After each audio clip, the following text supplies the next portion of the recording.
Webull stock just wrapped up a wild week, and it ended with a thud. On Friday, shares of Webull, trading under the ticker symbol BULL, fell by about 6% to close just under $16. That's a sharp reversal after what had been a promising midweek bounce. So what happened? Why did Webull get walloped to finish the week? And does this open up a new opportunity for investors heading into Monday?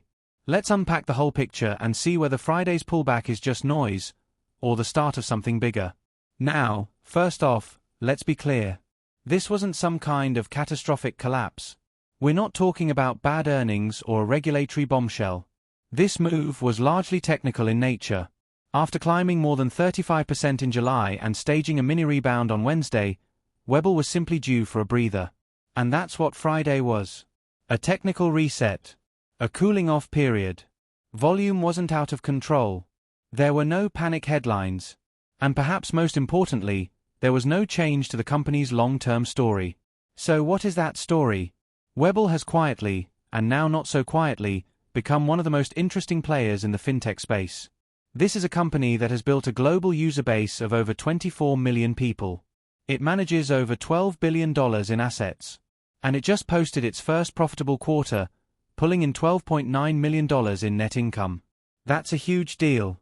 Because it separates Webull from a lot of the high-growth fintech names out there that are still burning cash and hoping for a turnaround.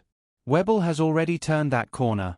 It's profitable, expanding, and now laying the groundwork for what could be a massive new catalyst, the relaunch of crypto trading in the US.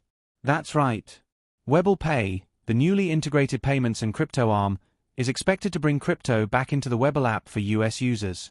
The company has already begun consolidating operations under one compliance-ready structure to help streamline approvals and reduce regulatory friction. And here's the kicker, they've also secured a $1 billion standby equity facility. That means they've got the firepower to scale aggressively if, or when, the US crypto relaunch gets underway. So let's circle back to Friday's sell-off. Why did it happen, and does it matter? There are a few key things to understand. First, the sell-off came after an incredible run. When a stock gains more than 30% in a month, you're going to get pullbacks. Traders take profits. Momentum fades. Technical support gets tested. This is part of the game. And frankly, it's healthy. Stocks can't go up in a straight line. At least not sustainably. Second, we also saw a slight dip in Webull's relative strength rating. That's a technical signal that tells us how a stock is performing versus the broader market. Webull's RS rating dropped from the mid-80s to the mid-70s this week. That's still very strong, but it shows the rally is cooling down, at least temporarily. Third, there was no new catalyst this week. No press release. No earnings. No crypto update. And no formal comment on the regulatory rumors that floated earlier in the month. So without fresh news, and with the stock sitting at elevated levels, it makes sense that some traders stepped aside. But here's where it gets interesting, and this is where the opportunity might be forming. Even with Friday's drop, Webull is still up significantly over the last month. The price has pulled back, but it's holding above key support levels. As of Friday, the stock was hovering in the $15.80 to $16 range. If buyers defend this zone early next week, we could see a resumption of the uptrend. On the flip side, if we break below $15.50 with heavy volume, we could see a sharper retracement, potentially down to the $14 to $14.50 range, where more support is waiting. So what does that mean for investors? If you believe in Webull's long-term vision, crypto integration, fintech innovation, and profitable scaling, then this pullback might be exactly what you've been waiting for. A chance to enter or add to a position without chasing at the highs. The fundamentals haven't changed. The outlook hasn't changed.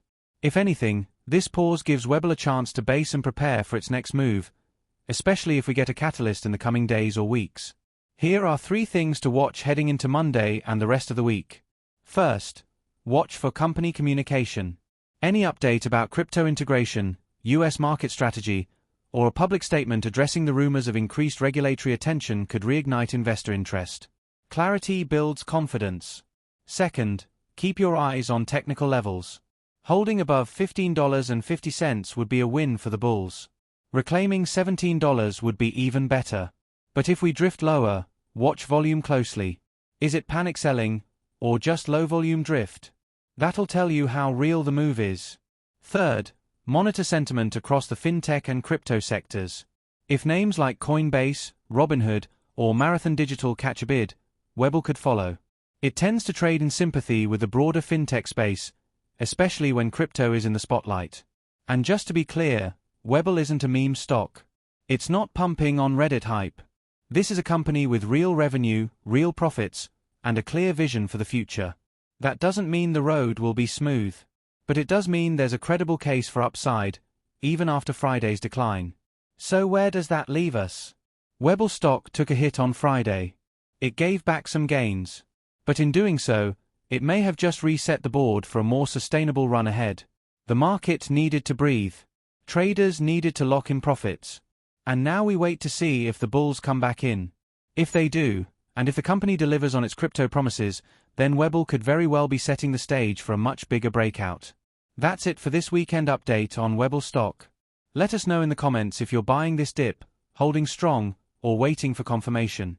And don't forget to like, subscribe, and hit that notification bell so you don't miss our next update as the market opens on Monday. Thanks for watching, and we'll see you in the next one.